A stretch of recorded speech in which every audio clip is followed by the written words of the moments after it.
Welcome to another episode of the CHGO Fire Podcast, presented by Coors Light, the official domestic beer partner of Chicago Fire FC. Chicago, choose chill. Go to CoorsLight.com/CHGO Soccer to get Coors Light delivered straight to your door. Celebrate responsibly. Coors Brewing Company, Golden, Colorado.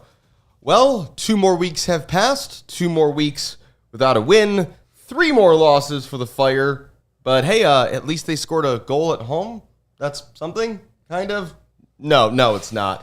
But on the bright side, making his 2024 debut, returning to the show, Alex Calabrese, back from the wilderness of upstate New York. Alex, welcome back to the podcast. Yes, thank you for having me on. I am happy to be back here in studio. But maybe not so happy to be seeing more and more Fire soccer, as much fun as going to the games can be. We're going to talk about the games as much as we have to. We will talk about the limbo that head coach Frank Klopas continues to just exist in. We're also going to chat a little bit about what's going on with the second team in MLS Next Pro, with Fire 2, and with the Academy, as we search for something in the Chicago Fire soccer structure to be excited about. But let's get into the games. There's 3 of them, and so we have to get through them. St. Louis City 3, Chicago Fire 1. We thought this might be an opportunity for the Fire to pick up some points on the road. A bunch of Fire fans made the trip. That proved to be in vain. Not so much. Couple lineup changes. Saw Fabian Herbers playing next to Callan Acosta. Pineda and Tehran at center back, with Rafa Schijos relegated to the bench through injury. Speaking of which, Alan Aragoni came back for this game after a while out. Shaq and Guti both start.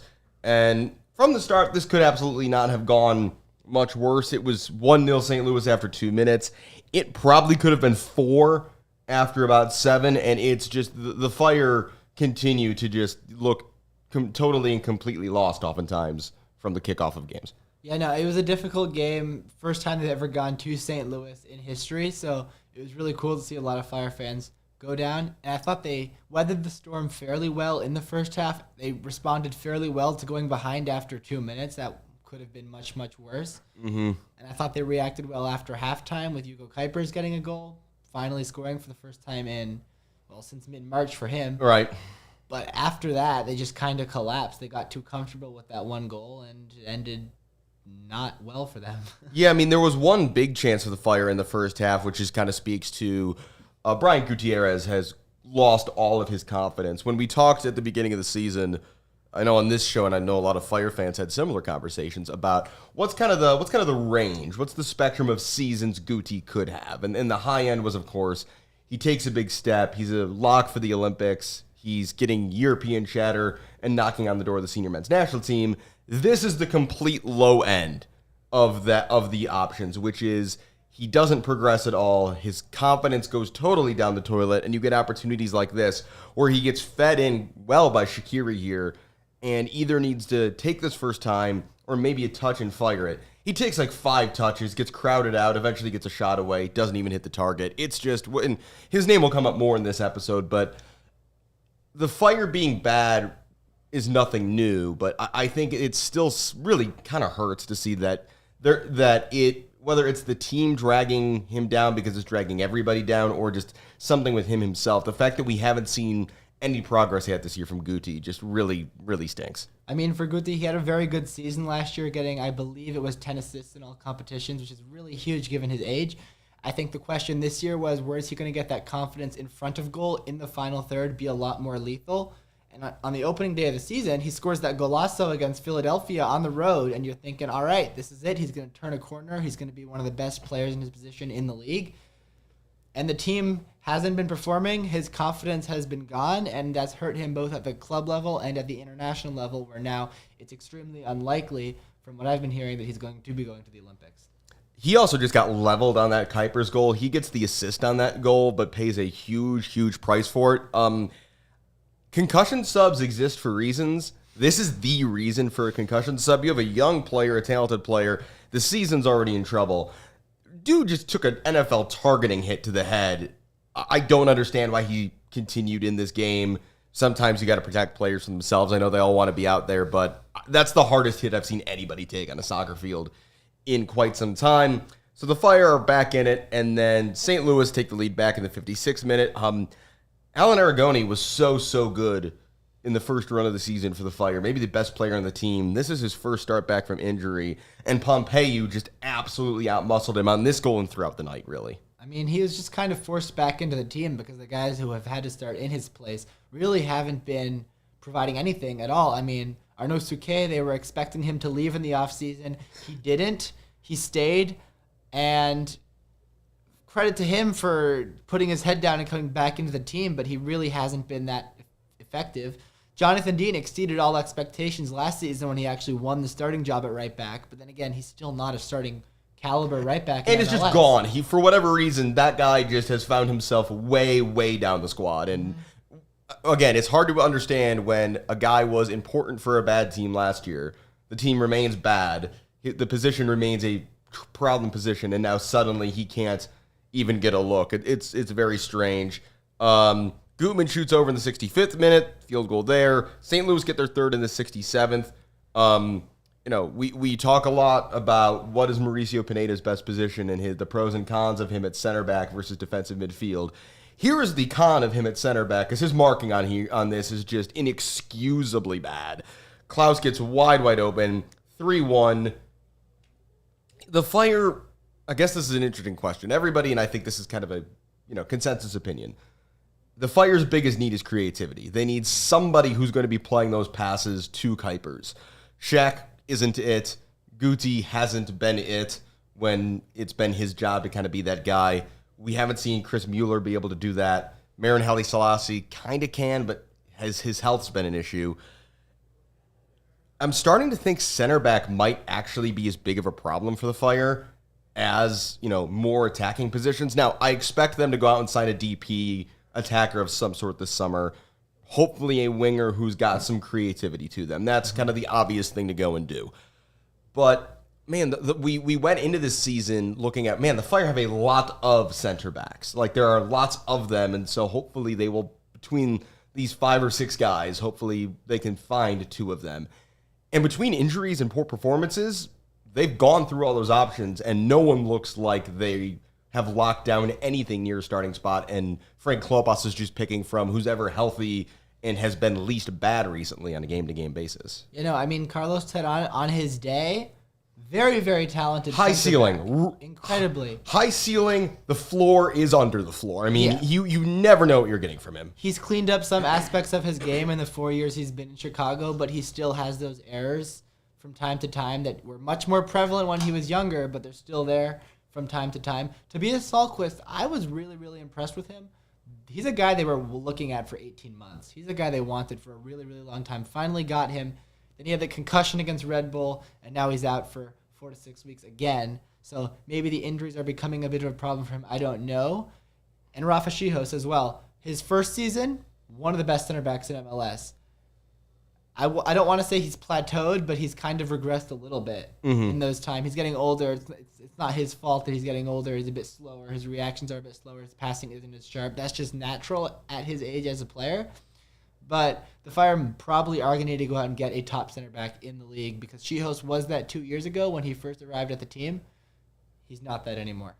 Yeah, another thing we'll talk more about is the defensive communication, which he's kind of been like the chief of the last couple of years, has not been good this year.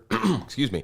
Another thing from this game I glossed over is there's a shot that I think at the time was given a very high XG rating that was later taken away because it was determined that Hugo Kuipers just completely whiffed a great ball by Shaqiri that if he gets any touch on it at all, it's probably a goal. And initially it was given as a 0.6 or 0.7 XG chance, and then that was later taken away because he didn't make contact at all. So the Fire lose on the road. That's nothing new. More of the same. Back home we go. Midweek, Chicago Fire 0, Charlotte FC 1. My first reaction to this was just barf emoji. This game sucked. Like, this was a bad soccer game all the way around. Like, this was not a good game from Charlotte either, even though they end up winning it. She hosts Suke, Navarro all come into this lineup after some guys looked pretty bad last time out. It was notable that Charlotte were playing a bunch of team players and kids because they have a just absurd injury crisis that has left them way short-handed. So you're at home, everybody's on short rest, and Charlotte are playing a B/C team. This is a game you got to go out and take the attempts. This was in this game. This is where Kuipers whips that ball by Shaqiri early. Shaqiri has a field goal chance in this game from like half field that I don't mind him taking. This first half also featured the comical almost own goal where Kuipers kicks it off Turan, and then Turan injures himself by running into the post to save it. So yeah, 45 minutes of this game, nothing worth talking about at all. The only moment that's really relevant in this game comes in the 60th minute. Ashley Westwood, man, does that guy love scoring just golazos at Soldier Field. Free kick right in the middle of the field. Fire have everything set up. And then the wall doesn't jump. The ball grazes the hair of Suke and Kuipers. Brady, no chance, goes in. And then, man, did we not get a satisfactory explanation for what the heck happened on that play. No, I mean, what I'm wondering about is the Fire did something this offseason, which I thought was, this is a great idea. This is innovative for MLS. They go out and they sign a set-piece coach. And the Fire have been bad on set pieces this year. Awful. I don't know what the root of the problem is there necessarily. I don't know if it's the preparation. I don't know if it's the player. I don't know what it is. But on a set piece right there from close range, you would think, and Frank even mentioned this in the press conference, if it's that close, you put a guy behind the wall and they jump. Yeah, we asked him, hey, what happened there? And his answer was, well, usually in that situation, we would have a guy behind the wall and then the wall would jump. And that was the end of the answer. It was like, so why did that not happen? I think really what we're seeing here is just a communication breakdown and kind of just on so many levels. Because either the set piece coach is bad at his job, which seems like too easy an explanation. The more likely one seems to me to be that you've got a bunch of players who think a set piece coach is a silly idea and aren't listening. You've got Chris Brady not on the same page with his wall. Brady's a very good goalkeeper. 20-year-old should not have veto power on, we're changing the set piece tactics. That's not a good sign of a team that's functioning well. Again, nobody jumping, nobody taking it upon themselves to show any initiative. And again, then no explanation whatsoever for how this happens. It's just so emblematic of where this team is right now that a very easy and obvious thing did not happen. And when everybody in the chain of who's responsible is asked, they just pass the buck somewhere else. And that's just kind of the deal. The Fire do get one decent chance for Kuipers in this game. It comes in the 5th minute of stoppage time on a Chris Mueller corner. It's a header you or I could have hit. There was no pace on it. It's right at the goalkeeper. Also, I think we have to highlight here, there's been a lot bad about the Fire. Chris Mueller has started several games in a row now, mostly because Marin Haile Selassie has been hurt. He just has not been very good, and this Charlotte game was a particularly bad performance. Again, it's kind of hard to assign blame here. He's not as fast as he was pre-injury. Like, some guys come back and can do it, some guys can't, and it's not a personal fault if suddenly your knees don't work the way they used to. But the speed isn't there, the first touch isn't there.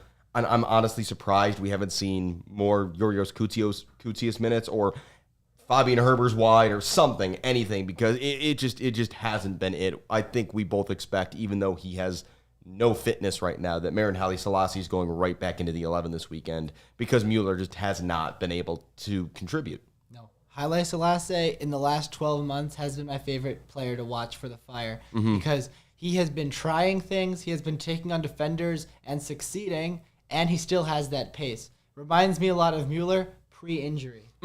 And pre-injury, I mean, look back to 2020, that season with Orlando where he was one of the best players in MLS. 2021, he was very, very good as well. We even saw that his first season with Chicago, he was very, very good in 2022. Ever since the injury, he's not the same player. It's not his fault, but it's a situation where you don't want to be depending on him so much, where at the beginning of the season you're thinking, You get Mueller back, it's like having a new signing. I can't even mention how many times between Frank, between Heights, between whoever it may be, having Mueller back is like a new signing. We heard that at least 7 times between the introductory press conference. Like 4 or 5 of them were in that press conference. But between that press conference and the start of the season. And I think the other thing that you've got to keep in mind, and we saw one of these guys in the St. Louis game in the form of Chris Durkin. A couple years ago, there was this wave where MLS decided and players and teams decided to do a bunch of... There was a bunch of guys who moved to Europe for the sake of moving to Europe, whether they were ready or not, which I get. Go challenge yourself, whatever. There was just a bunch of moves that didn't work. And they were guys who kind of went to these mid-level teams. They went down a level in the teams they were playing for. So whether that was Chris Mueller going to Hibernian, right, or Chris Durkin going to Sint-Truiden, a mid-tier Belgian team, there was just a few guys who, it didn't work, and they come back. And Durkin didn't really find his fit back at DC United. It seems like he has kind of remade himself into a good MLS squad player in St. Louis. I can't imagine what that does for your confidence. So between that and then the injury when it looked like Mueller had it back, I can't imagine how difficult that is. But the reality is just that attacking trio of him, Shaqiri, and Gutierrez recently has produced just absolutely nothing. And so you gotta try something else. Right. I mean, at the start of last season, there was a period where Shaqiri was out, and it was Guti in the middle, Mueller on one side, Martin Haile-Selassie on the other. Those three, when they were in that orientation, that was the most dangerous the Fire's attack has looked in the last several seasons. And then Mueller got injured, and I think that was kind of the end of that. So that's going to be the end of us talking about those 2 games. We will have one more to get to, but first, CHGO Fire is presented by Coors Light. Between the stresses of work, social media, life, there was a lot of hard choices our way. We're more worked up and more stressed than ever, at least certainly feels that way. Chicago's bad sports teams like the Fire are not helping that here locally, certainly at all. But Coors Light celebrates rising above and choosing a chill mindset. No matter how bad things are on the pitch, on the court, on the field, you can always choose to chill. And when you choose to chill, next thing you should do is reach for one of those ice-cold Mountain Blue Coors Lights. Coors Light, again, we've been helped by it a lot, I think, around the CHGO office, not only, following games and around games, but tailgates, takeover events. Coors Light has certainly helped us around here be chill and choose that chill mindset. When the mountains on Coors Light turn blue, it's as cold as the Rockies. It's cold lagered, cold filtered, and cold packaged for a smoother finish. When you embrace a chill mindset, it's a good time to choose chill and crack open a Coors Light. Coors Light is mountain cold refreshment, crisp and refreshing as the Colorado Rockies. Make the most out of the times you choose to chill and choose Coors Light. Get Coors Light delivered straight to your door with Instacart by going to CoorsLight.com/CHGO Soccer. That's CoorsLight.com/CHGO SOCCER. Celebrate responsibly. Coors Brewing Company, Golden, Colorado. CHGO Fire is also brought to you by CD1 Price Cleaners. And they have so many things that make them different and probably better than wherever you're currently taking your laundry and your dry cleaning. You can save up to 30% over your current dry cleaning bill. Their service is simple, it's transparent. Everything is one price. You can get text alerts when your order is ready. Your order can be ready the next day, or in some cases, even the same day. They're really there for you, and they want you to have the best customer experience. And they go beyond dry cleaning. Wash and fold laundry, bulkier things like comforters, duvets, rugs, blankets. They'll do tailoring and alterations as well. They are not just a dry cleaner. Even a big area rug, a sports jersey, they will take it all. So visit chgo.cd1.com. That's chgo.cdone.com. The link is in our YouTube description. And once there, you can pick from an in-store coupon or online pickup and delivery coupon options. Thank you to Coors Light and to CD1 Price Cleaners. We do have one more game to get to, and Alex, it's a game that I think at the beginning of the season most Fire fans wrote off as a loss, and going into this game, we were certainly writing it off as a loss because the Columbus Crew came to town. Chicago Fire 1, Columbus Crew 3. The one thing we have to say ahead of this match is, you could argue Frank Klopas is running out of bullets in the chamber in terms of things he can do at this point. Well, he made some big calls here, and the calls he made was he benched Jordan Shaqiri and Cal Acosta. What was your initial reaction when that team comes out? I was shocked by the Shaqiri one because Xherdan Shaqiri's been with the Fire now this is his 3rd season. This is the first time he's been benched by a tactical decision. This is the first time the manager has said, it's not an injury issue. He's not having the national team, blah, blah, blah. This is the first time he's actually benched. And I was really surprised by that. It didn't really pay off in the end. It didn't really make any difference at all, but it was the first time Shaqiri was benched. Acosta, I think, was an injury thing because he had a small knock against St. Louis. But Shaqiri, I was very surprised by that decision. But it put Guti in the middle. It didn't really work because his confidence isn't high either. Maybe at a different moment in time that would have worked a bit better. Mm-hmm.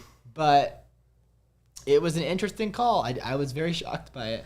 Yeah, I think it's at a point, though, where we certainly have gotten the sense from Frank Klopas's answers in post-game press conferences that again, there's a lot of sense. I tweeted this the other day that I kind of just feel bad for him at this point because what else is he supposed to do? I mean, the answer to that question is step away, but I think we've kind of come to the conclusion that he's not going to quit on this. Just he loves the team too much, and even if it's like personally painful, he's going to keep trying.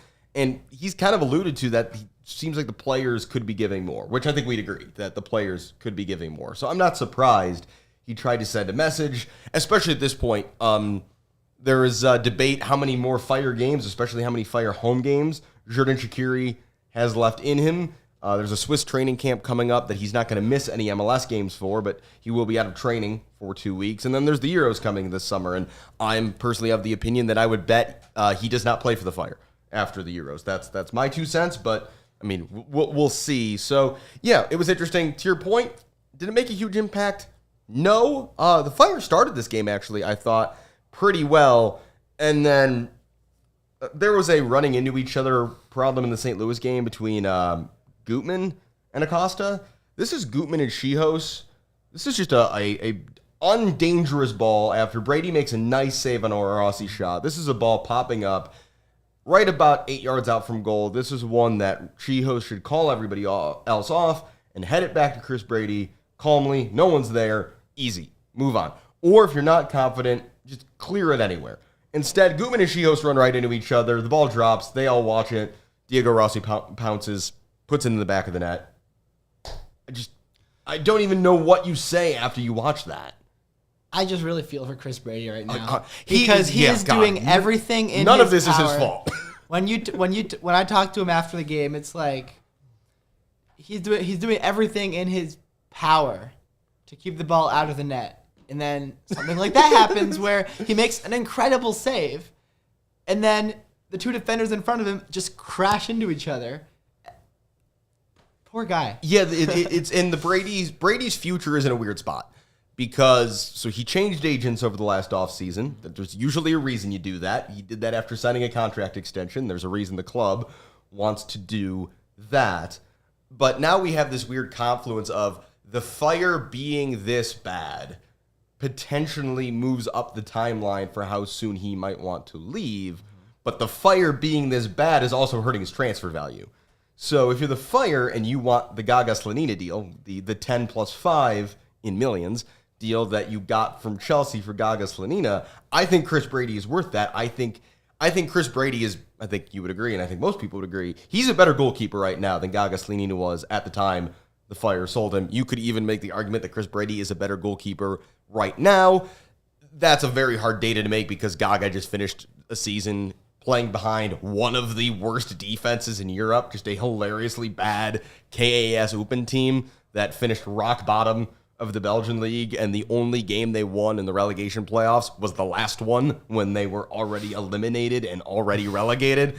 Gaga did get a shutout in that game, so for whatever that's worth. But no, I mean, you're at a point where if Chris Brady keeps playing well in MLS and he goes to the Olympics this summer and plays well for Team USA, and you go, there's no better platform for people than the Olympics because of the casual viewers it gets in the United States. Like, if he's playing with just not the U.S. soccer logo on his chest, but just the Team USA gear on, and he plays well, and that raises his stock, the transfer window is still going to be open when he gets back. And if he can kind of raise his personal stock a bit in Paris, to kind of offset whatever damage has been done to it by this fire season, like, the Fire's hand could be very forced here because he does not deserve what he's being put through right now. He's a very valuable asset. He's a guy who quite likely has a national team future.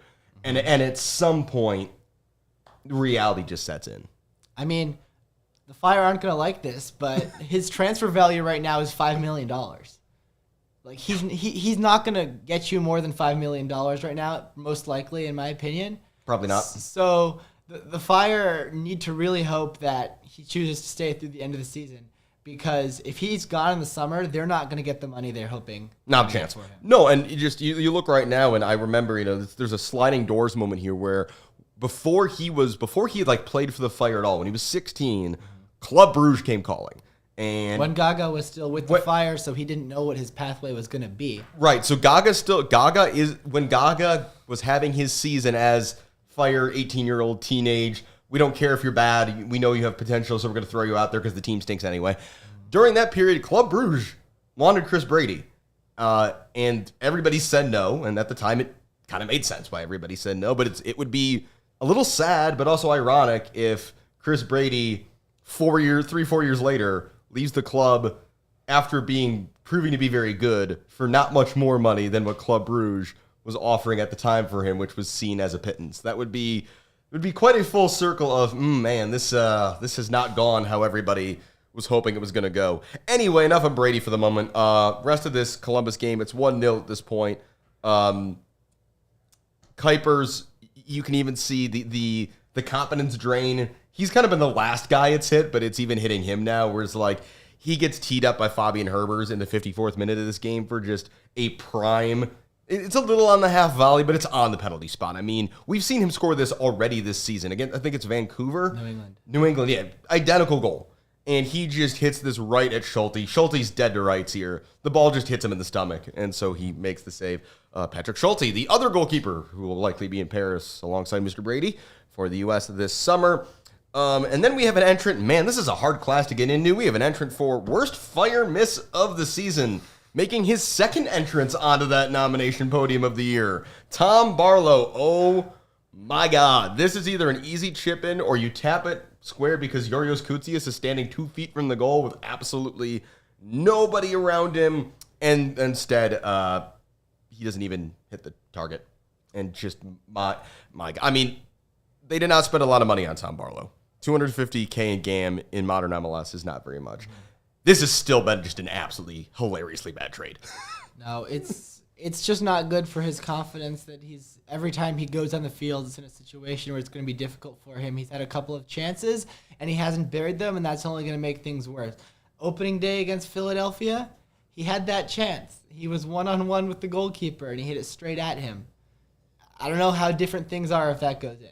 That's all I'm going to say. I think things might be very different for him and for the team if Tom Barlow rounds the keeper and scores. Just from a confidence standpoint, because, I mean, this is right after Christian Ramirez has put Columbus 2-0 up at this point, which more bad marking. Chris Mueller stands there and watches Mohamed Farsi curl a cross in way too easily, and then Carlos Terán stands there and just allows himself to get posterized by Christian Ramirez. Carlos Terán is 6'3", and we know he's a good athlete. If he just does a little bunny hop of a jump, that's not a goal. But nope, right over his head, in the back of the net. Speaking of Terán, he gives the Fire some brief hope in the 85th minute. Melee after a corner. He pokes it home. Okay, it's 2-1. Hope lasts less than 3 minutes. Jason Russell-Rowe just absolutely cooks Rafa Chijos with just an absurd first touch.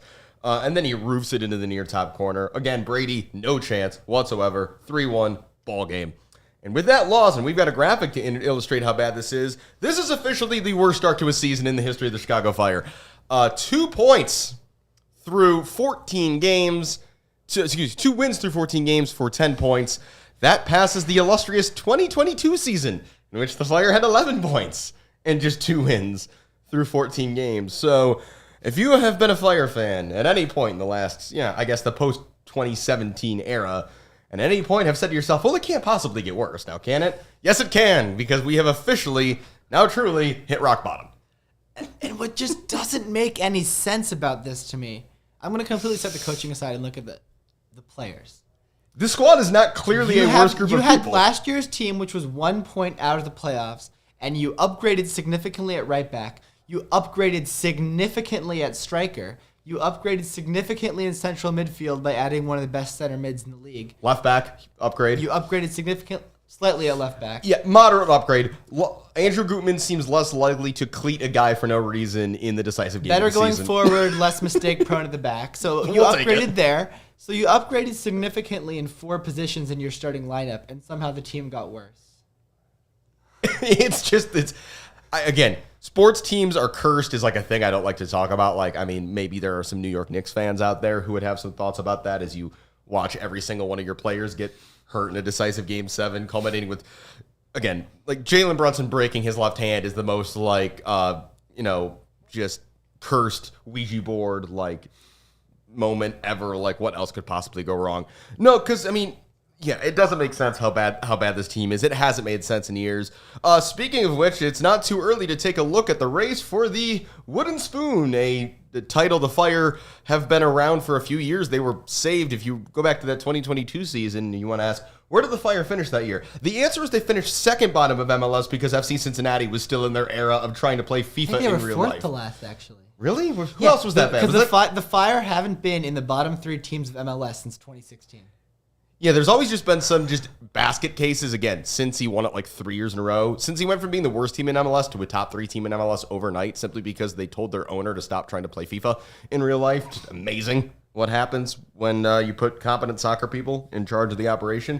So yeah, I mean, the only team with the worst record in the whole league right now is New England, who have taken 4 of their 7 total points this season from the Fire.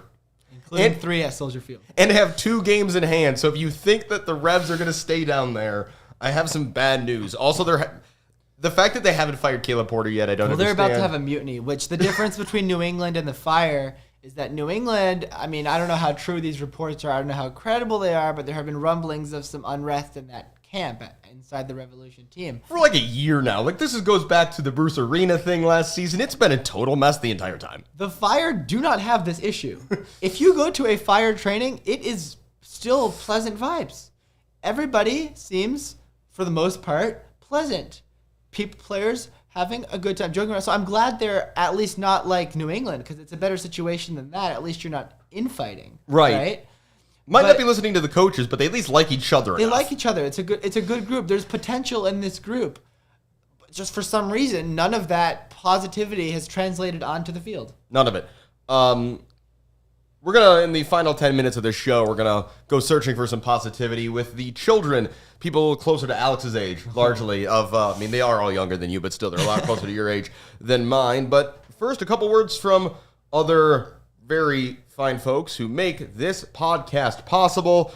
First, I want to tell you about Prize Picks, the largest daily fantasy sports platform in North America. They are the easiest. They are the most exciting. They are the most fun way to play daily fantasy sports. It is not you against a bunch of strangers. It's not you against a bunch of people who might have insider information that can manipulate what the numbers are going to be. It is just you against those numbers. You simply pick more or less on 2 to 6 player stat projections, and that's it. And if you're right, you get to watch the winnings roll in. Playoff time in any sport, like in the NBA and NHL right now, is a great time to join the Prize Picks community of over 5 million members who have already downloaded the Prize Picks app, including all of us here at CHGO. Star players also can offer you more value in the playoff season on Prize Picks. Keep an eye out for literally starred players on the board, players with a star next to their name, and you could receive a 10% payout boost if they are in your winning lineup. We have loved Prize Picks, not only here at CHGO because of their support for us, but because of how much fun they have made playing daily fantasy sports. They've really changed our experience in the DFS arena. And right now, if you look at the people who are most popular, Caitlin Clark is now in the WNBA, so there's lots of opportunities there. Anthony Edwards is destroying precedent records, souls in the NBA playoffs right now, so you can take more points on either of them. You could take more threes, for example, on Caitlin Clark. You could take more or less rebounds on Rudy Gobert, who just knocked out, Nikola Jokic after being completely manhandled by him for a few games. So if you're right, even unexpectedly, things can really pay off if you play daily fantasy with Prize Picks. Download the app today and use code CHGO for a first deposit match up to $100. That's code CHGO for a first deposit match up to $100. Prize Picks. Pick more, pick less. It's that easy. CHGO Fire is also brought to you by CDJR.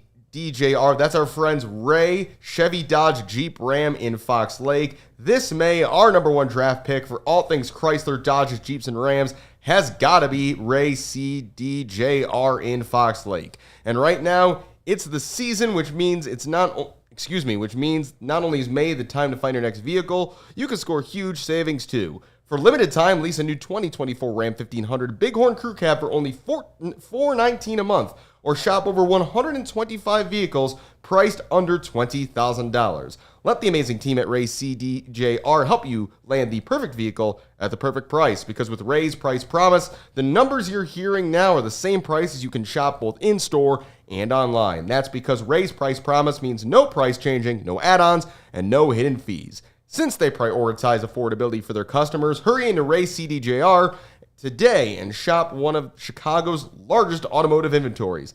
Then drive home with more money in your pocket than you'd expect. If you're in the market for a new vehicle, you have to check out the team at Ray Chrysler, Dodge, Jeep, and Ram, because they are the only team we recommend. Visit them today on Route 12 in Fox Lake, or for more information, visit Ray CDJR in Fox Lake or raycdjr.com. Serving the community since 1963. All right, Alex, we only have a few minutes left in this episode, but we want to talk about what's going on in baseball parlance down on the farm. Fire fans have certainly become recently familiar with Amari Glasgow, as he's gotten a few short-term contracts. He's now run out of those, I believe, so he's going to have to get some sort of a contract restructure this summer if he's going to play any more for the first team. But I know you're somebody who follows the youth side of things with the Fire closely.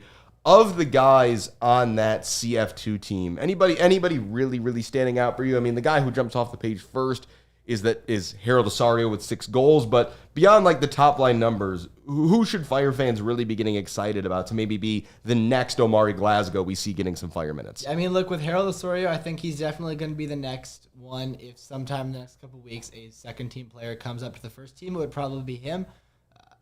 Granted, a lot of those goals are penalties, but he's got a lot of potential, and when they signed him, they actually did pay a decent transfer fee for him. Mm-hmm. So he is probably going to be a future MLS player, or at least they hope. And then after that, I think you're looking at a lot of the academy players who are right now on the younger side, but have a lot of potential, because say what you will about the Fire's first team, but Chicago area talent is right now top 3 of any market in the country in the U.S. in terms of the younger age groups.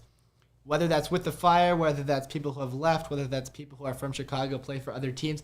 There is so much Chicago talent floating around right now in the younger age groups, and we can talk about a couple of them in a moment. I think there's a lot of excitement right now for the Chicago Fire Academy. A name, I think, if people have seen how much he's been playing and knowing, what this team is good at. This team is just a goalkeeper factory as of late, and it sure looks like they might have another one. In Patrick Loss, he's gotten 6 starts now. He's keeping Brian Dowd, the former Notre Dame goalkeeper, the draft pick, on the bench for Fire 2. He's only 16 years old, probably has some more growing to do, but should Fire fans be that excited about him, or is he maybe peaking early and might not have the same future, given that he doesn't quite have the same frame at 16 that both Gaga and Brady did? Yeah, it's difficult for me to say that he's in that tier with Brady and Gaga, but he is a USC 17 international. He was goalkeeper of the month for all of MLS Next Pro, and he's been keeping Brian Dowd, the number 6 overall draft pick, firmly rooted on the bench. They expected Dowd would be the next pro goalkeeper this season. They expected him to play pretty much every game when available. He got injured in preseason, so Los came in to replace him with the first team. Los was so good that when the next pro season started, Los has been the guy. So I don't know what that's going to mean long term, but the fact that he's been doing so well, and again, he's not the only 2007 goalkeeper called Patrick. There's also Patrick Stechny, who's the same age group, and also might see some time for Fire 2 later in the season. He's with the U19s right now. There's a lot. Something's in the water in the Chicago burbs. I don't know what's going on around here. We mentioned earlier the Fire currently have some issues at center back. There are a couple of promising guys in the academy. The two who stand out, they are U16 and U15 U.S. internationals, respectively. That's Christopher Kupps at the U16 level and Hugo Berg, who's a Swedish-American, at the U15 level. Either of those two guys, I mean, again, center back is not a position you see a lot of guys break through young at, but of those two guys, who kind of excites you more as a possible potential defensive homegrown in the years to come? Absolutely, Christopher Kupps. It's difficult to say at that age when they're 16 years old. Christopher Kupps, born in 2008, but this is someone who is the best 08 center back in the country and by a significant margin. He's captained the United States at his age group. He is starting for Fire 2 as a defender at age 16. I can't explain how impressive what he's doing right now is and how talented he is and how long he's been in this conversation as the best player in that position in his age group. He's going to be with the U.S. Youth National Team down in Argentina this month, along with Vitaly Hliut, who's an attacker, who's also an 08. So Kupps is, for me, a very strong contender for the next Fire homegrown. I wrote an article about who's going to be the next Fire homegrown. If you want to check that out, I went into a couple of guys. But Kupps, for me, number one contender right now. And then also just made his debut for Fire 2, Chase Nagel, same age group. Also, well, maybe a DM, maybe a center back. We don't really know yet because he's also 2008, 15 years old. But lots of talent, kids. Lots of reasons to be excited. And you mentioned Hugo Berg. He was also with the US U15s in the Vlatko Markovic tournament in Croatia. The United States just won that for the first time. Beating England. Well, they didn't beat England, but England were in it. Croatia were in it. Japan were in it. And the United States won that competition. And then real quick, before we get you out of here, and before we got to get out of here because CHGO Red Stars is coming up next, way too early to know, is 14-year-old Robert Turdien the most exciting player in the Fire system right now?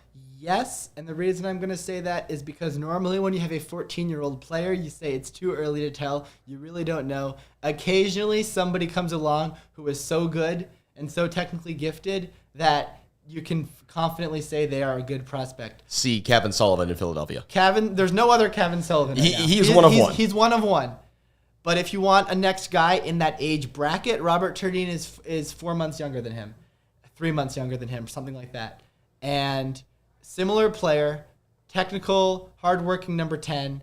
I mean, we don't know what his position is going to be. For all we know, he could be a winger or an 8. But he could grow another foot. He's 14. But look, he's been playing with the U15s mostly up a year. He's occasionally been playing with the U17s as a 14-year-old. Recently scored for them, by the way. So you're not going to hear this name for a while, but if you know all this Kevin Sullivan conversation the last couple of months, it's not going to be to that level, obviously, but you might be hearing the name Robert Turdien in the next couple of months. So also, next couple of years. A quick shout out to former CHGO Fire co-host Pat McCraney. His son Finn's doing really well with the Fire right now. Captain of the U14s, really killing it. Arguably, some people would argue he could be the second best guy in that age group right now behind Turdien, who is, playing 3 years above his age group occasionally. So again, not to put a lot of pressure, but shout out to Finn. Keep up the good work. That is going to do it for this episode of CHGO Fire. If you're watching on YouTube, please join us shortly for CHGO Red Stars. Joe Chats and I will be talking about a Chicago soccer team that they don't win all the time, but they do at least win sometimes, and they do always generally score goals. Alex, thank you for coming back on the podcast. Glad to have you back here for the summer. We will talk to you again soon. Thank you very much. Once again, happy to be here. And thanks everybody for tuning in and listening. I'm Alex Campbell. This has been CHGO Fire, and I'll see you next time. We all silly like the mayor.